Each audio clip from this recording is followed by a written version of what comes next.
I wake up every day and I want to put out music. I wake up every day wanting to get my songs and wanting to get my lived experience in the form of hip hop music like out there to the people and to y'all.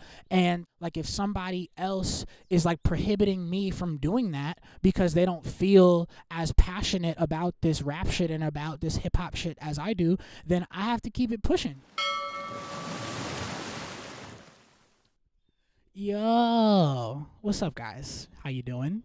Long time no see, or first time never see. If this is your first time meeting me, I've never done one of these before, so give me a little grace. I'm coming to you live from Harlem, New York City. This is my home, the beautiful unfinished backyard. Hope this is appropriate for the first time. My name's Kenyon Universal Hunt. It's very nice to meet you, YouTube. I'm 25. I've lived here all my life. When I was 13, like when my little sister was born, we literally moved from 137th to 131st, like down the fucking block. This is the place that has made me who I am. So if you've never been here, welcome. It's a nice day, nice New York City day, nice little 50 something degrees, I think. Sun is blessing me right now. Like I said, I've never done this before, so I hope not to make this too long. I hope not to yap it off for too much time. And yeah, just give you an introduction to who I am, what I'm about, so that when you come back to the channel, hopefully, if you like it, you'll have a decent idea of what to expect other than just me. I did write down some notes so that I'm not rambling too much. I know y'all on YouTube, y'all like the yappers. I'm definitely a yapper, as you could tell. A rapper, visual artist, recording artist, copywriter, illustrator, multi-hyphenated individual, all of that stuff. Gonna do my best to showcase that to y'all while I'm on this app. To those of you who do know me, hello. nice to see you. It's been a little while. That's another thing I wanted to come on here, give y'all an update as to where I've been. I know a lot of y'all have not seen my face. I'm not on the gram. I'm not on motherfucking Facebook. I'm not on Threads. I'm not on Twitter. I'm not on mad shit. But I am on YouTube a lot. I consume a lot of content, so I figured this would be the best and most accessible place for people to come and get an update on where I've been. So hello. You know what I'm saying? Still in New York City. Why am I here talking to you? My main reason for coming over here is just to reach more people. I feel like I have a lot of thoughts. I feel like I have a lot of opinions about music, about art. I have a lot of lived experiences that I would like to share with y'all, share my perspective, and also get y'all's perspective on how to maneuver throughout those things. And I know that there's a lot of people out there going through the same stuff that I'm going through, both internally and externally. And I feel like it would be a disservice if I just left y'all out to dry, without giving up some of the things that I've learned. So yeah, I definitely wanted to go over those things. I'm 25, so spending every day in the same spot, not necessarily having a place to go every day, it can drive you a little crazy. So I definitely felt like I needed another outlet. I needed some other folks to talk to. That's why I'm here. Thank you for coming, of course. Thank you for clicking on the video. I appreciate you. Yeah, for the people that do know me, I wanted to make sure that you guys have like a more consistent line of communication with me. Like I said, because I'm not on the gram and stuff, it's really easy for me to just not talk to people. It's really easy for me to just not update folks on where I'm at and like what I've been doing. Keeping to myself, that's like the thing that I usually do. So I kind of just wanted to try something new. I wanted to break out my shell a little bit, communicate with y'all, people who care about me, people who are interested in me, people who want to know who I am, want to get to know me a little more. Yeah, just be myself on here. That's really all I'm trying to do. Oh shit, I completely forgot. I know I said my whole government, Kenyon Universal Hunt, all that. People call me Uni for short. So that's you and I, like you and I type shit, real easy. It's not Uni, it's not a Spanish name, it's not an Asian name, it's not from some other culture. It's like the word in the English dictionary, only it's just the first 3 letters instead of the whole 9, you know what I mean? Most of y'all know me from Offbeat, from the hip hop inspired duo that I was a part of for a very, very, very long time. Gotta give an objective shout out to my boy Grant Glazier. Everything that we accomplished in that entire journey that I went on would not have been accomplished without him being by my side, both physically, mentally, spiritually, creatively, regardless of where we're at right now. I have to stand on business, and I have to acknowledge, I love bro. I'm very, very thankful that Offbeat was a something something that I had the privilege of experiencing. We've been putting out music since like day zero of college. So I want to say like September of 2018, I think, is when we dropped our first song on SoundCloud. Proceeded to drop a song every Sunday for like 6 weeks. And then song number 6 on week 6 was the original version of Better Than Me, which is our most popular single that's out right now. It's the the piece of music that has been keeping me afloat a little bit, I'm saying, as far as royalties go. And yeah, we know how bad that is with the Spotify shit. But yeah, I want to say thank you to all of those people, all of those fans, and all of my supporters over there who came to know me through Offbeat and came to understand what my artistic purpose was and what my artistic intention was through Offbeat. But thank you for listening. Thank you for tapping in.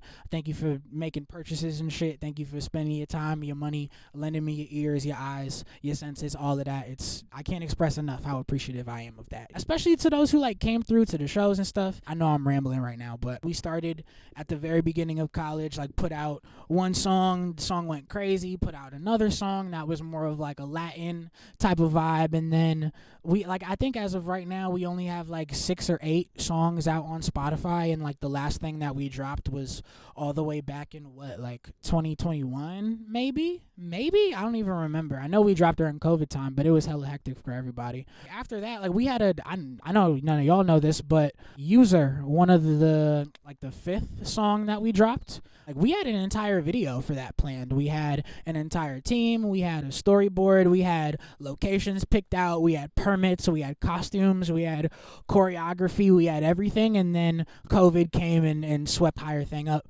under the rug, and so we had to spend a lot of time just reconvening, trying to figure out what we were gonna do as far as that goes. And yeah, over time, things just kind of shifted. We just adapted to the circumstances that were around us. I went to Carnegie Mellon University, and then my partner Grant, he was going to CMU with me. In his junior year, he transferred to Berklee College of Music in Boston, so that created a lot of distance between us. And we cooked music over FaceTime before, but just being in a different location, it can just make things more difficult because you're not around each other all the time to bounce ideas off of each other. It's difficult to maintain that chemistry, so we did a lot of work trying to preserve that. And then I guess the most recent Offbeat experience y'all have is Sugar Pie.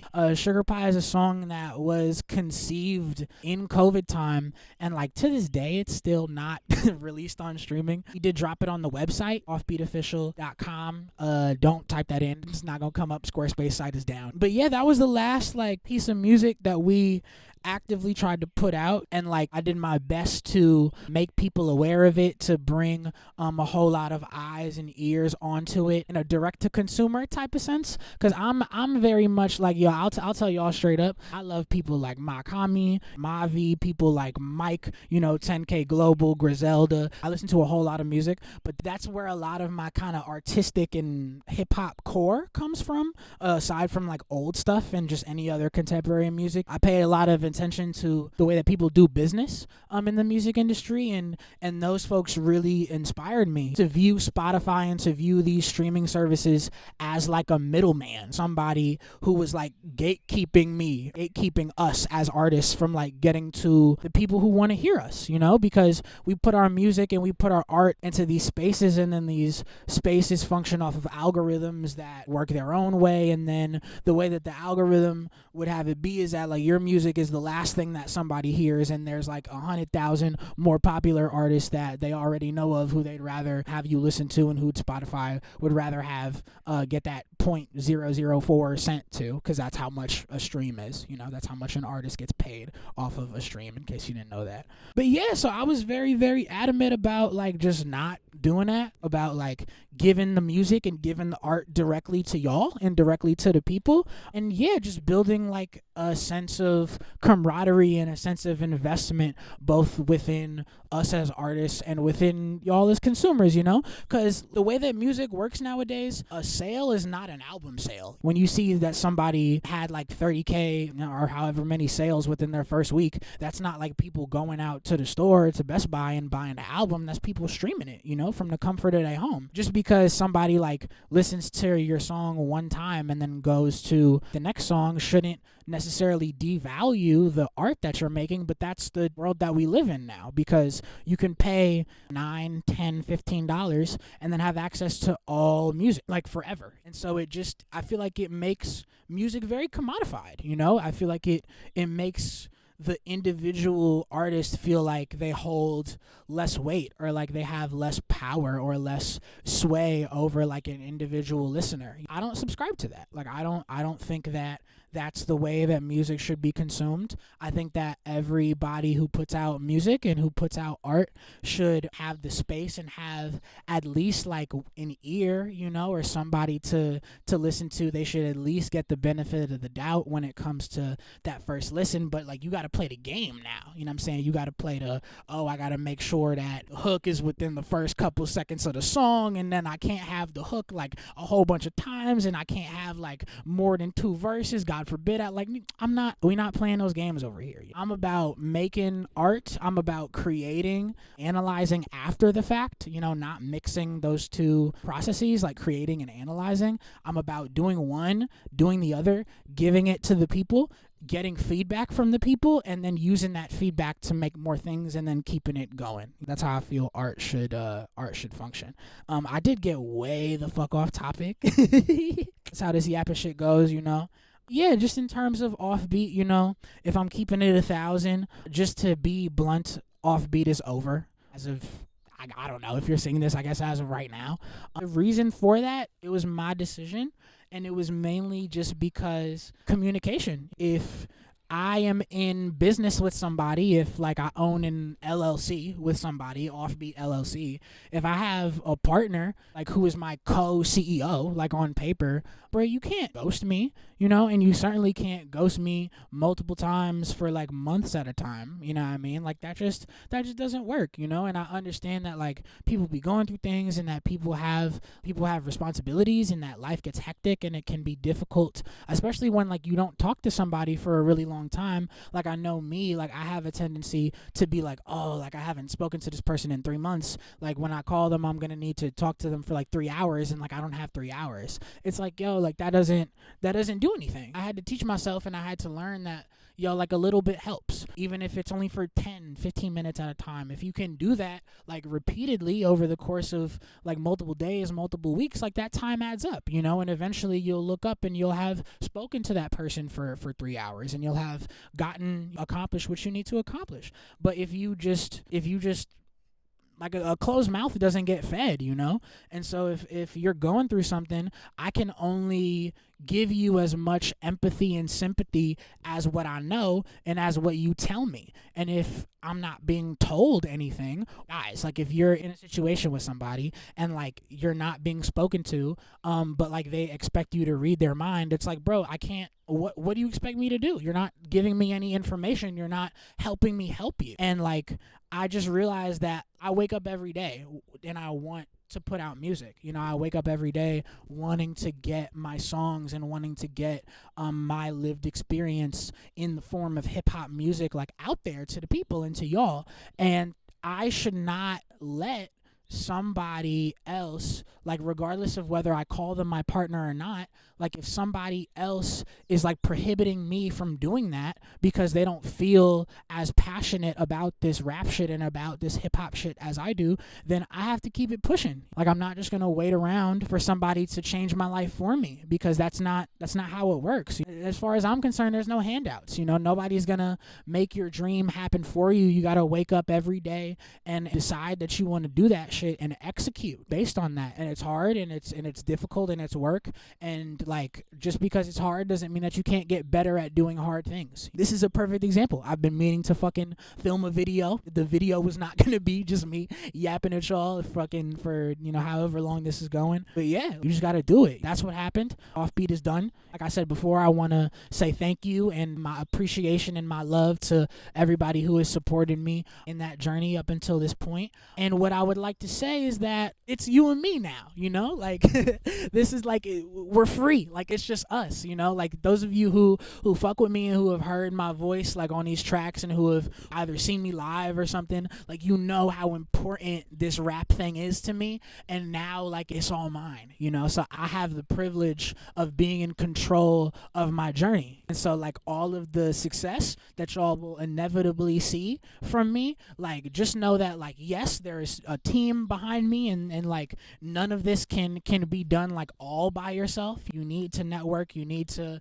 reach out to people, you need to communicate, you need to talk to the people close to you like in your support system and build up your network so that you can get where you need to go. But like I said, no one's gonna do it for you, and I feel like I have all of the power to like get it done finally. Like it feels great. So like thank y'all for sticking with me throughout this process. I know it's been hectic, I know it's been a lot, I know I'm a quiet guy most of the time, but yeah, thank you a lot. On to the next thing, man. I discussed what that experience taught me. Can't wait on anybody. Really cannot do it. Now, I will say that like Offbeat being done is a recent revelation. There was some time in between that. I think before Sugar Pie released on our website, we went on the East Coast Love Tour, completely independently organized, independently funded. We took ourselves from place to place. Yeah, that was another thing. It was just like that taught me a lot, you know, and what trying to tour by myself and you know with like a couple of other people, what that taught me is that like if you're gonna go on an independent tour, you cannot do that shit by yourself. Number one, you have to talk to talent managers, you need a DJ, you need instrumentalists if that's the type of thing that you're gonna perform, you know, you need coordinators, you need people to make sure that like your rider is straight, the accommodations are straight. There's just so many things that you don't think about when you watch like an artist go on tour. You're like, oh, I could do that. Like I could fucking book a show. We were like, okay, like if we book a whole bunch of dates one after the other and they're in like different locations that we have to travel to one by one, like that's a tour. And so that's what we did, or at least that's what we tried to do. With our initial goal was 8 shows. I think we ended up doing 2 of the 8. It was originally supposed to be Boston, New York, DC, Pittsburgh. There's one other. I think we were doing Atlanta twice or some bullshit like that. I don't really remember. But yeah, that's what we originally set out to do. We just wanted to do like a little East Coast thing. Go back to all of the places that Offbeat has already, gotten familiar with. Boston, Pittsburgh, New York, like all these places Offbeat has been, and Offbeat has got a name for itself in those places. So those are the spots that we wanted to hit. It was like a homecoming tour. But yeah, we ended up doing 2 shows, and the reason why we did only 2 shows is because we didn't promote it properly. Like we didn't understand that if you're gonna book any show, that you need to book that shit like 2 months in advance so that you can actually promote it properly and not just like try and hit up like a whole bunch of people last minute. Venue promoters need to see that the show that you put on is selling tickets, or else they will cancel that fucking show. And like when you're picking venues, like when you're starting out, like be realistic and not optimistic about the type of capacity that you're expecting to show up, because that conversion is really difficult. Like like if you have 10K on the gram, or if you have 15,000 monthly listeners, that doesn't mean that you're going to have 15,000 people ready to pay for a ticket to pull up to your show in wherever the fuck it is. Like the best thing that you can do is look at the monthly listeners based on location. And so let's say if you have like 50 monthly listeners in Boston on a weekly basis, then you can expect like maybe 10 to 15 people will come through if you have a show in Boston, and that's like very, very, very, very generous in terms of metrics, So like we did not move off of the proper math. We booked shit a couple weeks in advance. Didn't do a whole lot of promotion, really digitally or physically, to try and get that shit done, and we experienced the consequences of that. Sorry, I got a neighborhood cat, so if y'all, it's a dog this time. It's the neighbor's dog. Woof woof. But yeah, sorry about that.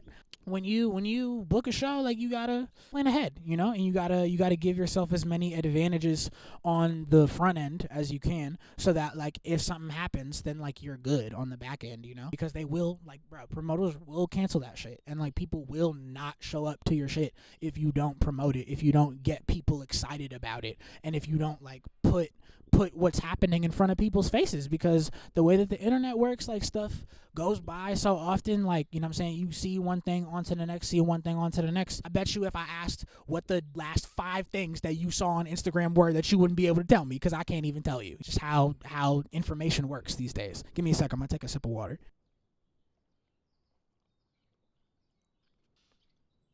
But yeah, man, that's what I learned from the touring thing. Or once we did, like, those two shows, which were great, at least the New York one was fire. Like, people turned up, but that was because I promoted it, because this is my home. And so, like, I made the poster. I put the poster around the city. I told everybody. I told as many people as I knew. I hit up our email list, which I put together. I did the work.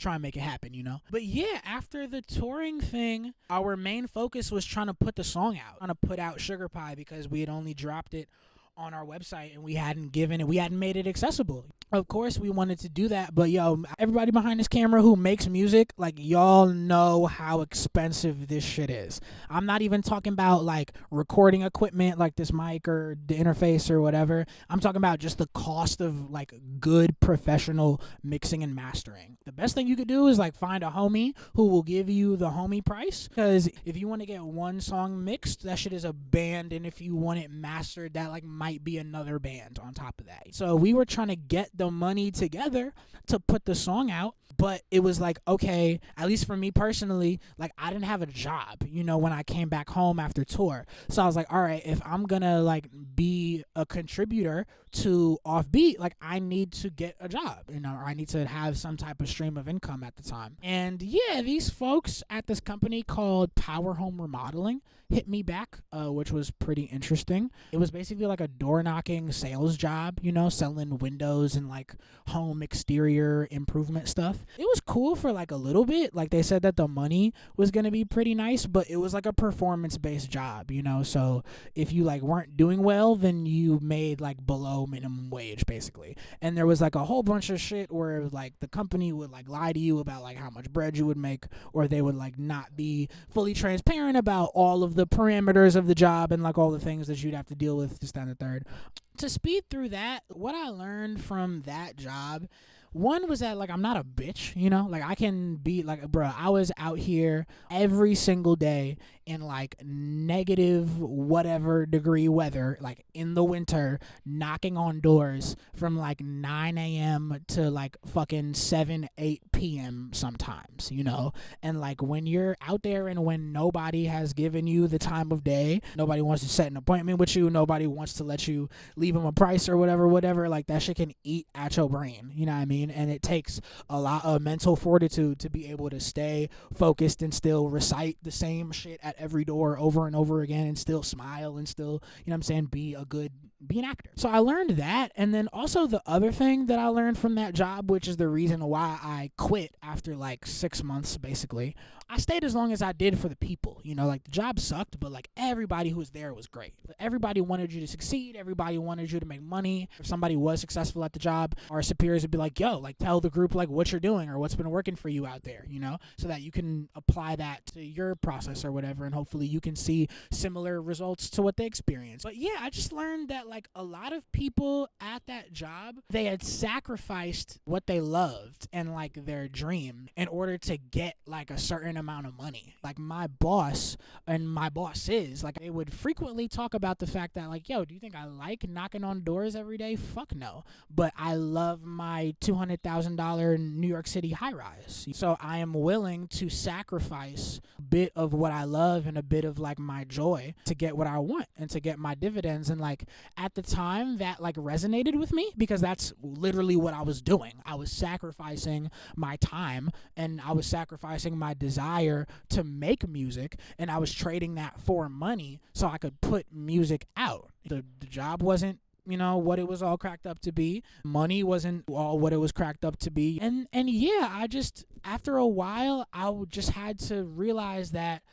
like I was spending so much time and energy trying to get good at like delivering a script and like, well, I mean, like, but see, that's the thing, is that it was more than just knowing the script. It was like laying it off properly and tailoring it to the exact attitude of whoever you're dealing with at the door that time. I know for a fact, just based on demographics, there is nobody who wants to have their door knocked on at 9 o'clock in the morning and have some young motherfucker trying to sell them some windows, you know? Like, that's not, like, nobody wants that, you know? And so I understand the work that needs to be done in order to bridge that gap, and I did it multiple times. I couldn't do it enough to keep my check alive. And what I had to learn and what I had to realize was that while I was in this environment of like a whole bunch of people who sacrificed what they loved for money, I had to realize, yo, I don't give a fuck about money like that. Like, I understand that like money is essential and money makes the world go round and like everything fucking costs money. You know, I think that money is like a byproduct of just doing the right thing, like in your life, like just making the right decisions and following the path that is intended for you. At this point, I am just not willing to sacrifice like my day-to-day joy and like doing what I love to do for some dumbass job that like gives me a mid paycheck, when I could like focus on what, like, it was like, yo, why would I spend so much time trying to get the script down and trying to make sure that I'm laying it off properly and that I'm staying focused when I'm out there? Why would I put so much energy into getting good at this new thing that isn't working for me when I'm already so nice at rapping, or when I've already like made so much progress in terms of like my rapping ability? Like, why don't I just focus on what comes easy to me and like build that up to something that I can actually rely on as like a source of income and a source of happiness and like a creative outlet? I was like, yo, I just quit because my passions were somewhere else, and I felt like something was calling me. I felt like music was banging my line, you know, and I wasn't answering. I wasn't picking up. I was busy knocking on doors. As of this point right now, I've been on the phone with music for a little bit right now, you know, so we're back in it. We're back full focus. We're back on this music shit, you know, and it was tough because I look up to people like Ka, Brownsville Ka, rest in peace. That man was a captain of the New York City Fire Department. So like he would go out into the city and like save people from burning buildings and like put out fires and like be a hero and shit. And after all of that, he would somehow have the strength and the energy to like come back home and fucking rap, you know? Like that's crazy. I just think about it in perspective because, yo, when I was out there knocking doors like at work for goddamn 12 hours or something like that, I would come home and I wouldn't want to do shit.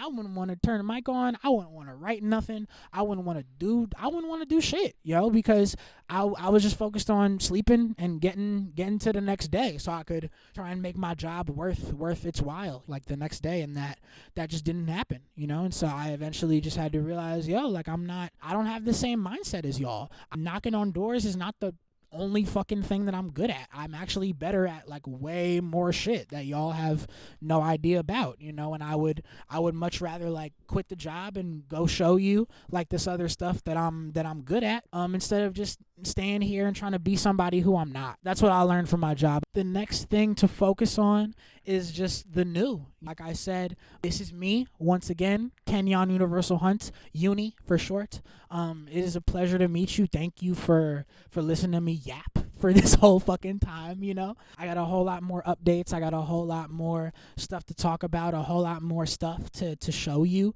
as far as I go as a creative.